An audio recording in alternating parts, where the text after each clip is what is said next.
Afternoon, everyone. Welcome to the 18th installment in this year's winter webinar training series. This afternoon, we're going to cover equipment maintenance. So we'll start off by covering the Tree IV and F series, and then follow that with the QuickJet, and then finally the QuickJet Air. On all the pieces of equipment, we'll go over basic parts and disassembly, daily and periodic maintenance, expected wear and tear, and then rebuild kits. So starting off with the IV systems, both the Tree IV and the F series, we're looking at basic parts on the IV system, and this mainly covers the older IV stuff, so prior to mid last year, because that's the majority of what's still out there, and the majority of where the not issues, but where the rebuilds come from.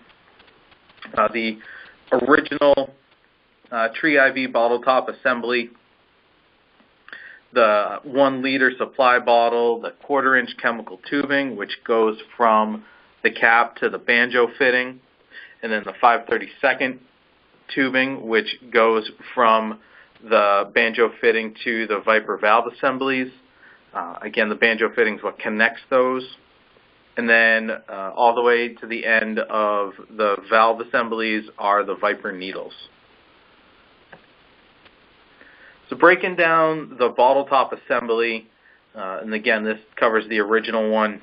The new one really hasn't changed, other than the deluxe valve cartridge has been upgraded, and as well as the quick disconnect air inlet is now metal and not plastic. So what we're looking at is, on the top, you have your deluxe valve cartridge. It's basically a gate valve that opens and closes to let the product out of the bottle. Off to the side is the quick disconnect air inlet. That's where the bike pump gets attached to pressurize the bottle. On the opposite side of that is the 60 psi pressure blow-off. So when you're pumping it up and you get to 60 psi, anything you try to put in over that gets released out of that fitting. The tube is connected to the cap via the 1/4 inch push to connect, or PTC. That's simply just a 10/32 thread with a 1/4 inch push to connect. And then inside the cap itself is the bottle top gasket, more referred to as the quad O-ring, because it's a squared off. It's not round. As though it's circular, it's not round. It's actually got 4 edges, 4 walls that are kind of dragged around to make it a circle.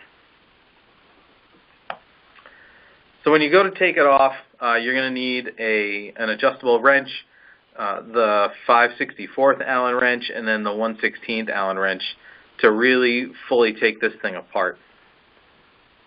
So to take off the 3 main outside pieces, the valve cartridge, whether it's the new one or the old one, the pressure quick disconnect, whether it's plastic or metal, or the 60 psi blow-off, you're going to need your adjustable wrench to unthread everything. When it comes to removing the push to connect for the tube, you're going to need your 5/64 Allen wrench that actually slides right into the push to connect, where inside is the hex fitting for it to unthread. You can also just either use your hand or a pair of pliers to remove that as well, or at least to loosen it enough to use your hand. And then when it comes to taking the deluxe valve cartridge apart, there is a set screw that attaches the piston gate valve through what threads into the cap itself, and that is actually threaded into the valve cartridge head, which is what you turn to open and close it. So there's a set screw that gets threaded in there, and you can see in the piston where the impression where the set screw actually goes in and holds that in place. The 1/16 Allen wrench actually fits that set screw to loosen it. You don't have to take it all the way out. Just probably 2 full rotations will really loosen it, allow you to take it apart. So taking apart the old valve assemblies, the new ones you actually don't take apart. There aren't any pieces inside of it to replace. But in the old Viper valve assemblies, there are plenty of pieces to replace. So starting off with the plastic cap, which is more than likely metal on the existing Viper valve assemblies, there is a set screw just below where the cap meets the rest of the body. Again, you don't have to thread that all the way out. 2 to 3 full rotations will release the cap. So unthread the cap a little bit, and then you'll actually feel it pop. And then from that point, you can pull it all the way out. What you feel when it pops is this number 5 O-ring just above the arrow in the bottom left picture, releasing. And that is basically the only thing that really ever needs to get replaced inside a Viper valve. And that is something that might wear out in 2 to 3 years, depending on usage. I mean, if you're using this thing on 30 to 40 trees every day for 2 to 3 months a year, they'll probably last you a couple months or a couple of years. If you're using it less than that, you might never have to replace it unless you leave the clean jet in there too long and it dries the O-ring out. After taking that apart, you can always take the push-to-connects off using that 5/64 Allen wrench. Again, inside the push-to-connect is the hex fitting that the Allen wrench would sit in, or you can use pliers. Sometimes it's a good idea to take those off to see inside to make sure that the valve assembly itself is fully functioning. You'd actually see the cap thread up and down as you're opening or closing. You can see if there's any gunk buildup in there. So that's it when it comes to the valve assembly. And then when you take the banjo fitting apart, again, those 5 areas to attach the tubes are all push-to-connects. It's basically a push-to-connect made bushing. So you just have to pull the blue collar or orange collar, depending on what generation it is, back towards the center. That releases the ball bearings that pinch the tube in place, and then you can pull the tube out. If you try to just pull the tube out without pulling back on that collar, you're either going to damage the banjo fitting or the tube. Either way, you'll probably end up creating a less than good fit where it's going to either leak or not create enough closure to allow for a proper suction. Cleaning and maintenance, just recapping this from the Tree IV talk earlier this year. You're going to want to run CleanJet through the device daily or when switching between products. At the end of the day, after rinsing with CleanJet, you want to rinse it out with just straight water and make sure you get all the isopropyl out of the container. Again, isopropyl will eventually start to degrade your rubber O-rings, so you don't want to leave it in there for too long. Don't leave it sitting in there overnight or for a couple days over the weekend. That's when you want to really flush it out with water. Occasionally rinse out those valve cartridges without the needles in there. Sometimes grime will get in between the needle and the rest of the push-to-connect, in which case it would eventually work its way into the needle itself.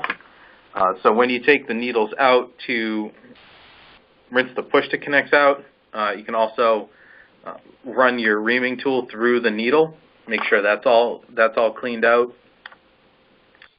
And then later you want to remove your valve cartridge from the tubing and take the PTC fittings on to see if there's any particulates building up in there.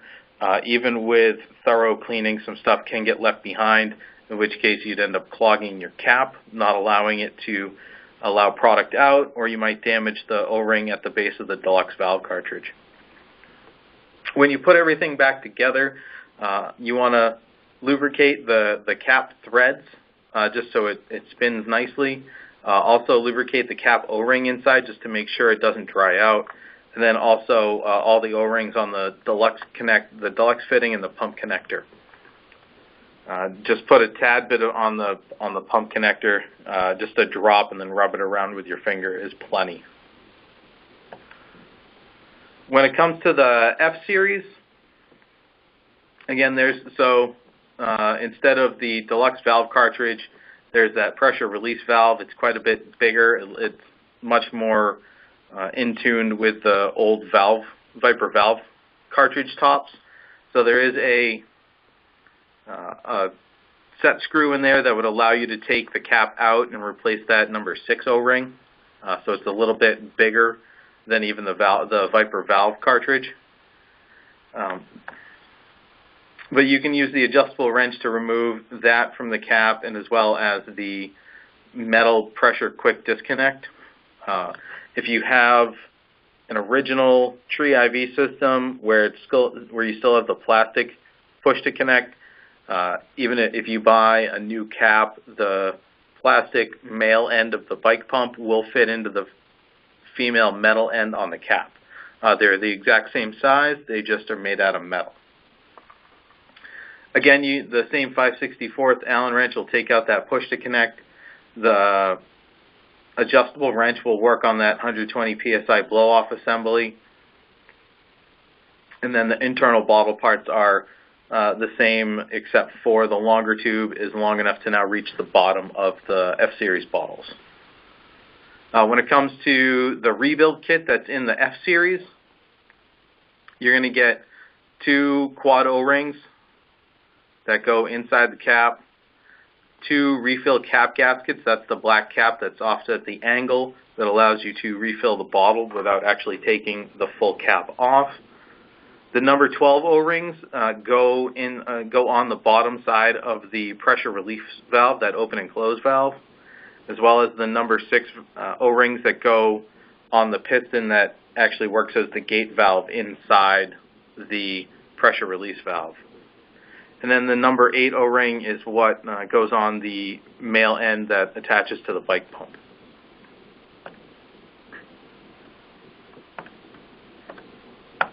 There we go. When you're moving into long-term storage, so done with for a few weeks, like you're getting towards summertime and it's too hot, you want to use your normal clean-out procedures. I typically will rinse and wipe off the outside of the device, caked on dirt, residue. You don't want to go to use your IV system and you can't get the bottle off because the gunk on the outside is hardened or worked its way in. And after rinsing and wiping it down, you want to dry the equipment off as much as possible so it's not there collecting dust or mold or rusting. When the device is going to be out of use for a month or longer, say you're getting the winter time and you're going to put it down for the cold months, follow the same steps up above, rinsing the outside, cleaning the outside so that it looks fresh. A clean piece of equipment always works better than a dirty piece of equipment. And then I will typically disassemble my device and wipe it down, clean the components, and I'll store it disassembled. So I'll take the cap off, I'll take the pressure release valve out because I'm going to go back and replace all the O-rings in the new season anyway. So I might as well have it apart in case something's getting stuck. So when I go to put it back in the springtime, I'll buy a rebuild kit and put everything back together with fresh O-rings and gaskets. Expected wear and tear to your IV systems. Over-tightening the cap onto the bottle is going to wear down your threads. The caps are aluminum, the bottles are plastic. Metal on plastic will typically wear down your plastic threads. Field tip, if you are wearing down your threads and you're starting to lose pressure, like say you're pumping up your bike pump and you can actually hear air escaping from between the cap and the bottle, you can always wrap those threads with some Teflon tape. That'll give you just a little bit more girth on the threads allow for a tighter fitting until you can get a new bottle. Because of that, you should probably think about replacing your bottles every couple of years, maybe every 3 years if you're a lighter user. Replace your bottle top gasket yearly, that quad O-ring that goes inside the top of the bottle, right here, inside that middle picture.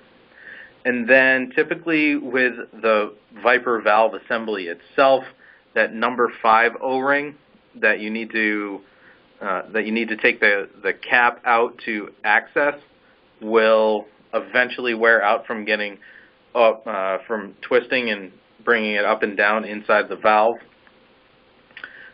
So replacing those every year or every other year is a good idea, just so you're not getting stuck out in the field with a valve that either won't open all the way or close all the way. In the Tree IV rebuild kit, which runs $20, you're going to find the number 4 O-rings, which actually go on the base of the deluxe piston. The number 5 O-rings that go inside the valve caps for the Viper valve assemblies. A number 10 O-ring, which is what goes on the brass part of the deluxe fitting that creates a seal between the cap and the deluxe valve cartridge itself, and then a bottle top gasket.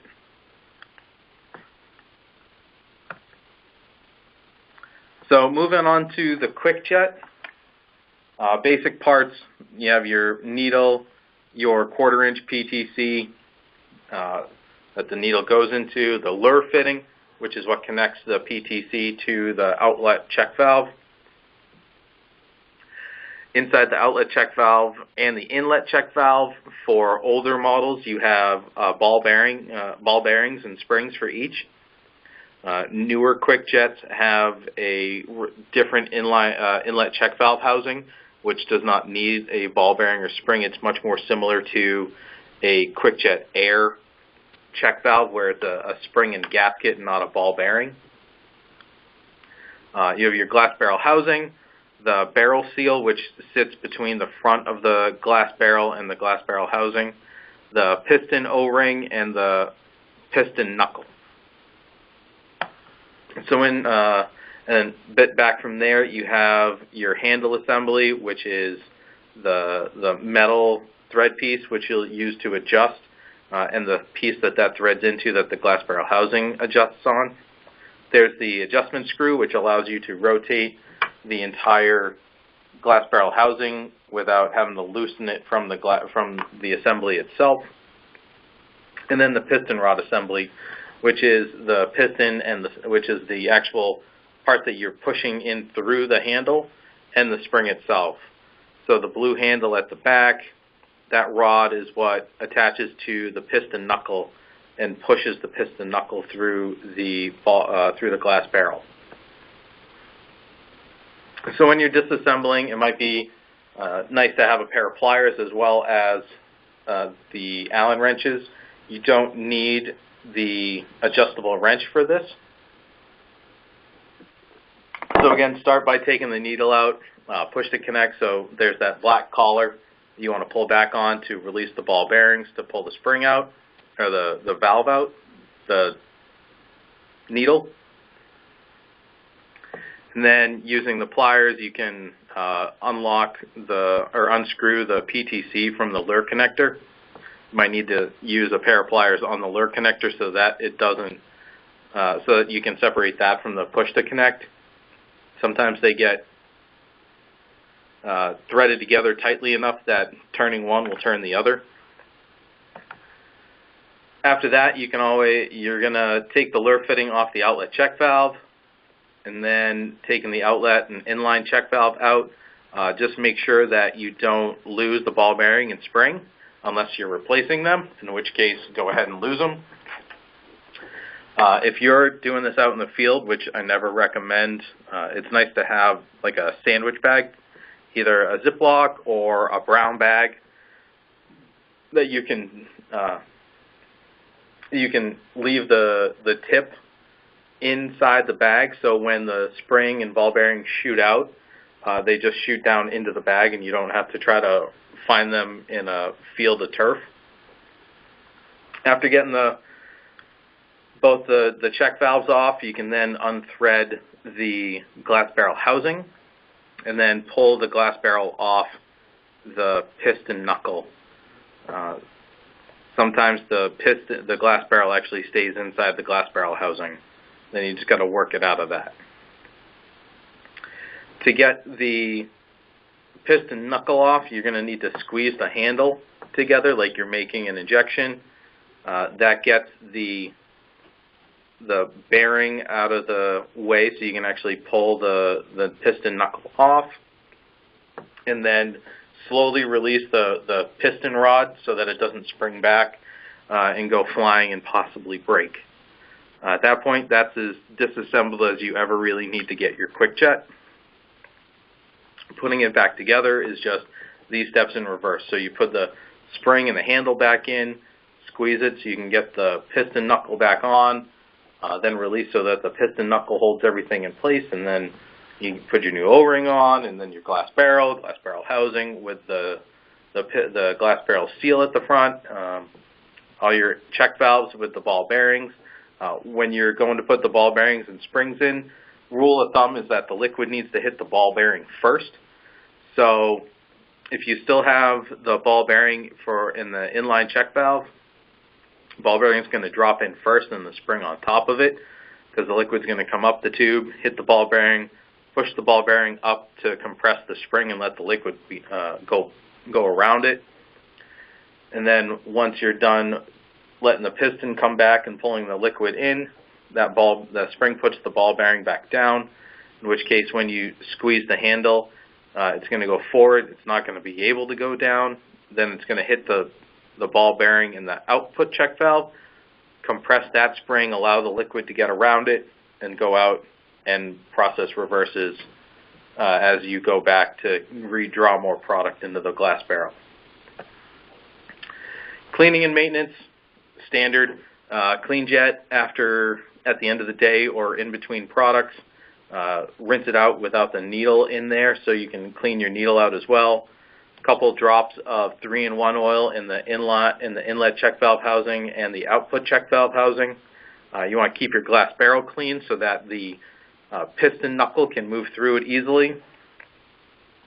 And if it's unused for longer periods of time, it might be worthwhile just to put some water in the bottle and prime it using water to make sure that everything's up and running before you get product in there, and then you don't have to worry about having product sitting in a non-functioning QuickJet. Long-term storage, again, rinse everything out, clean the outside of the device off so that nothing works its way in there, dry the equipment off just so it doesn't get sticky. If it's going to be down for the winter or for the entire summer, I again take it apart, leave it disassembled. You can wipe down all the insides and outsides of all the parts. That way they're nice and clean, ready to go. And then more than likely you'll want to replace the gaskets when you put it back together. Typical wear and tear on the QuickJet. The glass barrel is fairly thin. So if you drop it, it'll probably break. If you drop something on it, it'll probably break. If you crank down the glass barrel housing, the glass barrel might break. Check valves, it's easy to lose that ball and or the spring. That's why it's always nice to try to do it either indoors or inside like a lunch bag. Plastic washers on the valve housing, so there's our nylon washers that go around the threads of both the inlet and the output check valve.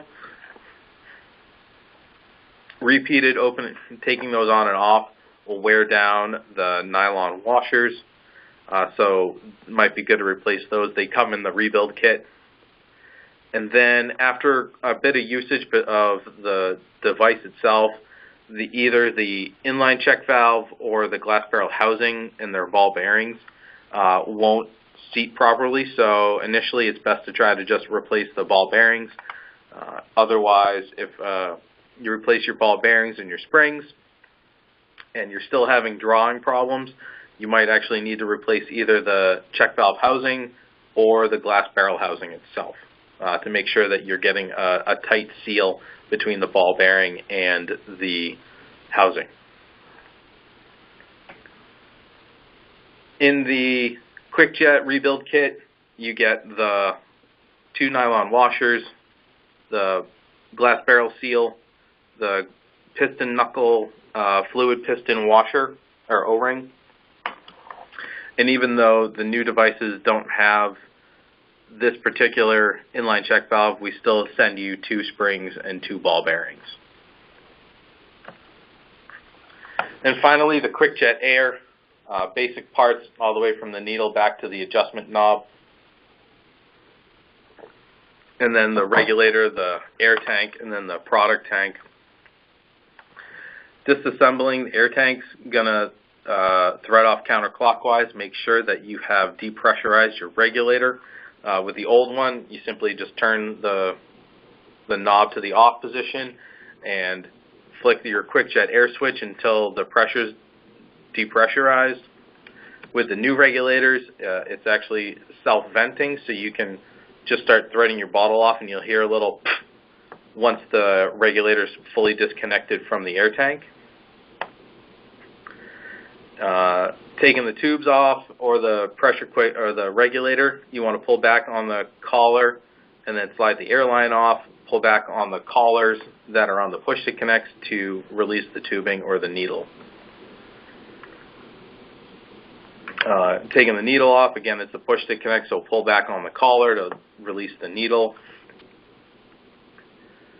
And then to get the glass barrel out is a few steps.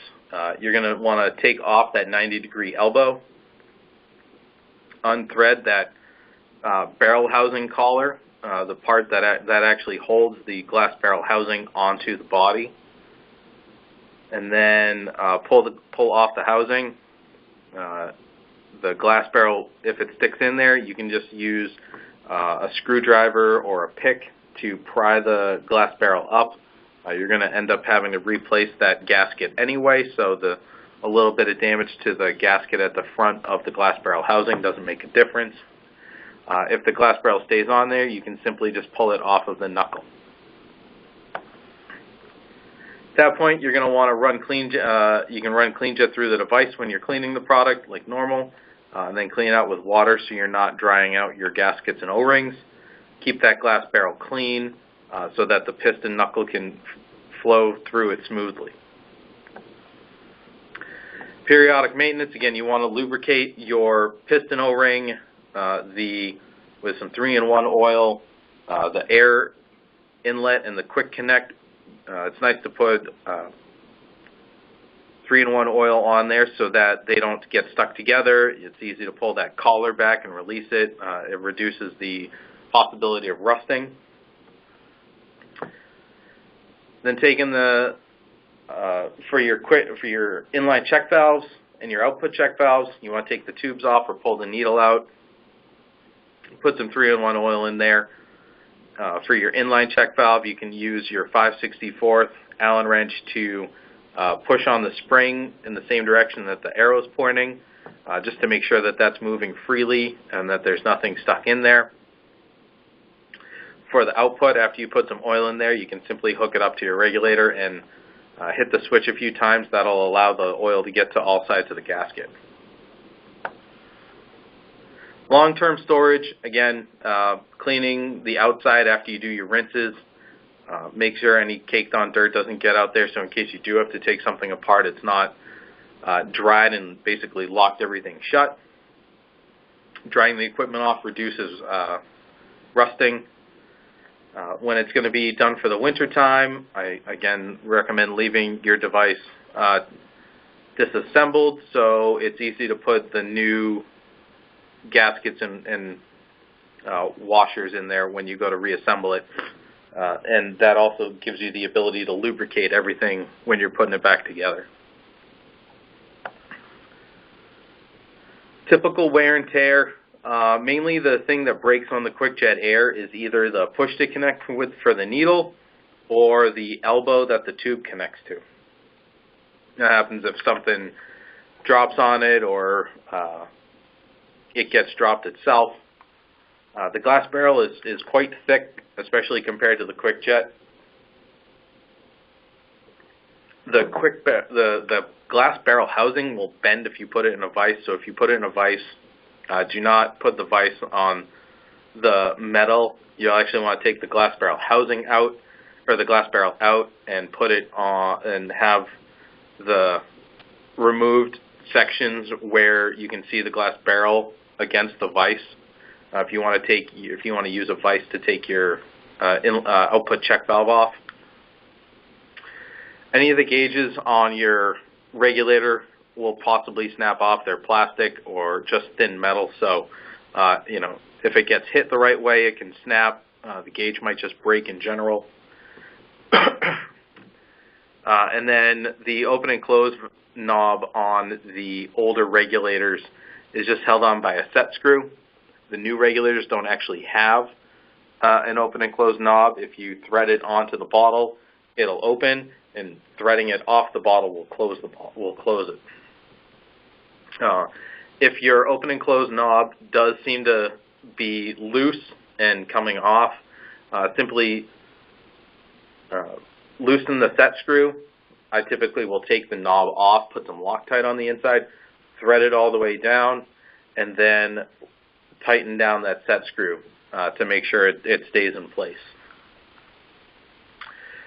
In a rebuild kit, you'll get everything you need for the device. You'll get the quad O-ring that goes inside the cap, the U-cup seal, which goes inside the green body itself. The larger, thinner O-ring actually sits on the inside of the black adjustment piece. You get two of these O-rings on the middle right. One goes at the front of the glass barrel, one goes at the back of the glass barrel.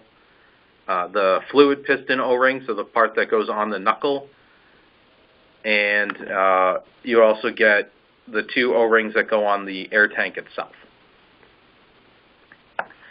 So that is a bit more in depth of each piece of equipment with maintenance. So if anyone's got any questions, feel free to type them in.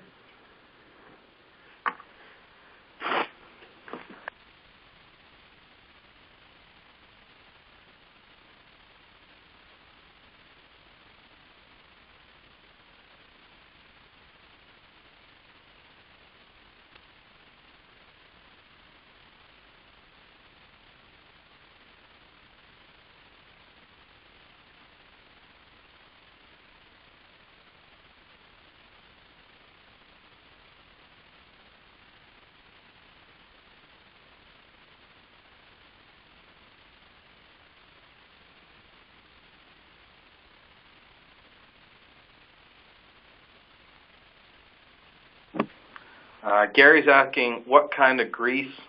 Typically for all of those, except for the U-cup seal inside the body, I just use 3-in-1 oil. It's a good lubricant, lasts a while, doesn't do any harm to the tree if it gets into the injection system enough where it's actually part of the product. For the U-cup seal itself, I just use a lithium grease and just a small amount of it to coat it. The aluminum likes it and doesn't use it up.